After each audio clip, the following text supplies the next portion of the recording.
যদি কোনো বান্দা ঘরেতে বসে নামাজ পড়ে, এক নামাজের এক সব, একক তো নামাজ পড়ছে, একটা সব পাইছে।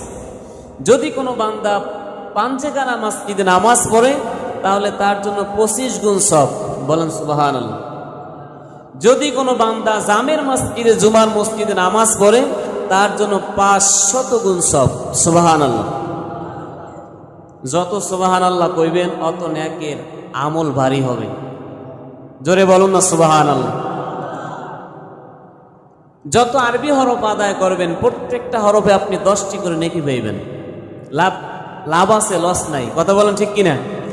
যদি কোনো বান্দা মসজিদে আকসা এবং মসজিদে নববীতে নামাজ আদায় করে, তার জন্য 50,000 গুণ সওয়াব দান করবেন। সুবহানাল্লাহ।